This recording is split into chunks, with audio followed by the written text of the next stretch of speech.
You know, General Katoch, I'm going to quickly come to you first.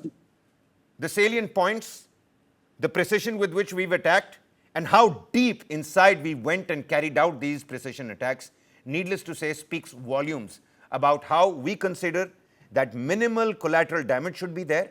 And on the other hand, you've got a Pakistan that deployed these drone loitering munition incursions even when international carriers were flying on the western border. So, of course, we had to deal with that particular fallout, but we did keep that into mind because for us, humanity is of grave significance. It is paramount. What did you make of the big military agenda setting press conference that was carried out, General? Thank you, Kabir. And also thank you for this very detailed presentation which you have given. I think all your viewers, you made it crystal clear. It's not easy to get a presentation like this on a television screen, and it's been done very well. It's the least Now, I could do, the General, at first, this point in time. With all that our armed forces are doing, it's the least I can possibly do. But back to you. thank you. Right. I think some years down the line, people are going to make a movie of this. It is, and it will be something, the best operations carried out across the world. This will be in that league, if not the very best. It has been an outstanding success for three reasons. One, the intelligence network, I think, was so perfect that you only took those targets which had to be hit. Number two, you had the military capability to take on all those multiple targets in a limited time frame across a huge swathe of territory. Nine specific locations were targeted. And third, there was that very strong humanity element in this entire operation, which ensured that no civilian will be taken out. So we were focusing only on the terrorists. And I think it is very important to remember that was the task given to the armed forces. Hit at the targets which we have to hit, and we will avoid collateral damage. When we look at all these things, this is a 100% successful operation, as also stated by the DGMO and the other two senior officers from the Navy and the Air Force. And I think it has done the Indian military proud, and it has done the Indian nation proud. Kabir. No, you're absolutely right, General, because I know people were itching to ask those questions in terms of how many aircrafts downed on either side. But I think we're still having a little bit of a myopic vision on this front. People are also constantly comparing, Group Captain Jha, that whether this was strategic restraint at the hands of the Indian military or was it a missed opportunity? I personally, in my limited opinion, I think this was absolutely played by the book. We have so much to lose in terms of credibility as well. And when the entire world is on our side, why move in and take those aggressive steps when the first escalation has come from their side? It will only mean retaliation from ours. People on the internet now saying this was the last chance to occupy and catch hold of POK. I'm sincerely laughing at all of those comments. What's happening here is no joke. These are our own servicemen who are putting their lives on the line and securing our sovereignty, our security, our international border. Over to you, Group Captain. What do you make of the developments in the last 72 plus hours and the firm warning that's been given by DGMO that if any hanky-panky misadventure happens tonight, well, mind you, the reaction is going to be fierce. It's going to be absolutely punitive. Thank you, Kabir. Kabir, I have a slightly different take. Right. When you enter a war scenario, then stop thinking what someone XYZ will think about your operations or XYZ will say about the things. Stop thinking that. Work in the interest of the nation, in the interest of your combat, in the interest of your mission. Your only attention should be to succeed into the mission. Stop thinking about anyone else at that time. That is first thing that I would like to say. Secondly, whenever any person says anything or comments anything or suggests anything, even maybe a military personnel, I think that is slightly injustice to the government, the armed forces of the day, which in best of their operational capability have taken that decision. Do think that in India, when such intense operational decisions are being taken, which has got the ramifications, there it is the armed forces, the CDS, the Raksha Mantralaya, we have got NSA, we have got PM, PMO, all of them, they have given a mandate, what is to be achieved, and in the best interest of that operational requirement, the three services, they know the best the assets at their hand as on that day, and then they plan it. So when such people are there to plan it and to execute it, it is unfair for me, having been outside of the entire zone of the operation. uh, my ideas of armed forces are about, say, 20 years back. That time the armed forces were different. So me to comment anything or any XYZ to comment against the operations or opine against the operation, I think is slightly unfair. But having said that, the Operation Sindoor, Kabir, will go in the history of the entire world as the most precision, uh, precise attack, well accomplished, and to the perfection of every bit of requirement. That is unparalleled till now. We know many of the history of attacks being carried out against the jihadists in and around the world, but such precision has been unprecedented in the history, and this will go in a red letter in the entire history of the operations. And Indian armed forces must be given that credit there. Having said that, that was the Operation Sindoor. But thereafter, when Pakistan retaliated, uh, now we are asking, did we hit the exact things or not?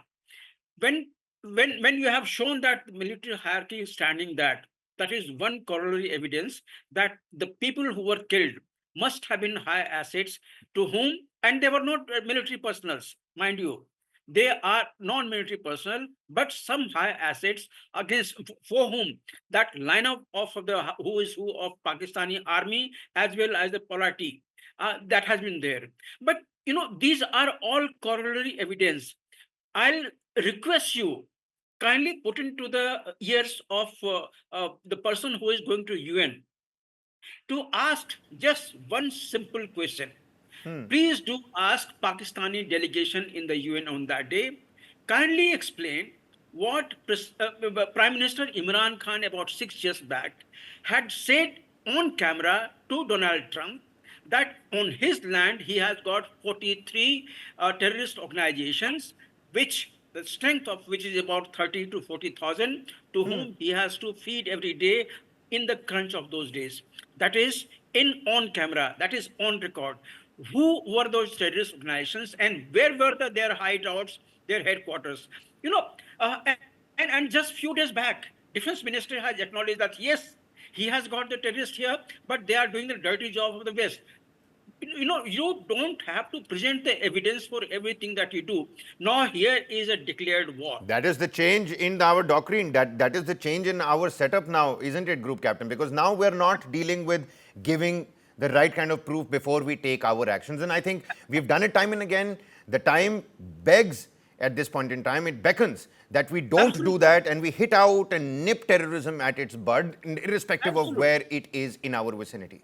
Absolutely. And when those operations were planned, there were some voices from the international community that let there be a transparent joint investigations. I have a word, I was going to say bullshit. If such operations are going on in China or in USA or in ops zone in Iraq or somewhere else, is there a joint operation, joint investigation of the team?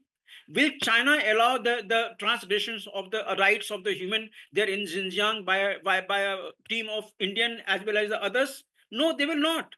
So I think this is the time, Pertinent points that you're and we raising have, over here. Absolutely and we, pertinent points, Group Captain. I don't disagree with, I think, any of them.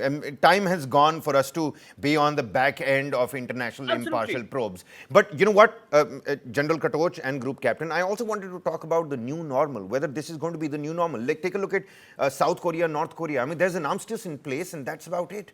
We don't know when what is going to happen. The cessation of hostilities, that's the bottom line. That's all that there is. There is no treaty that has been signed. Is this going to be our new normal, or is the Indus Water Treaty the actual white paper where the lines are going to be redrawn? Those are some important questions that one has to take a look at. General Katoch, I'm going to come to you next on that. But before that, the man that I picked up this presentation from, Air Marshal Bharti, explaining exactly what happened in Muridke and what happened in Bahawalpur as well. My apologies for the repetition, but listen in to this DGMO press conference.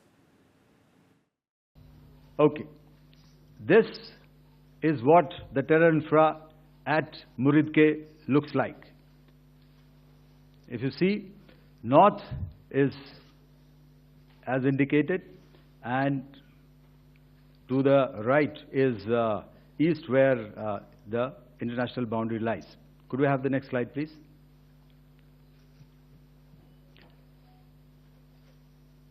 Orientating. Just go back to one slide. Okay. Please have a look at this red building, the series of buildings out here, and this empty ground. Next. If you relate, the empty ground is here, and you see this is the first weapon that is impacting. This is the impact point number 1 on Muridke training camp with our precision guided weapons on early morning 7th. Next, please. Keep your eyes glued for the second weapon coming in and the second impact on the selected target point. Next slide, please.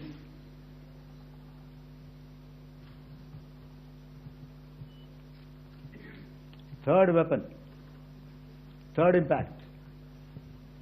Continue.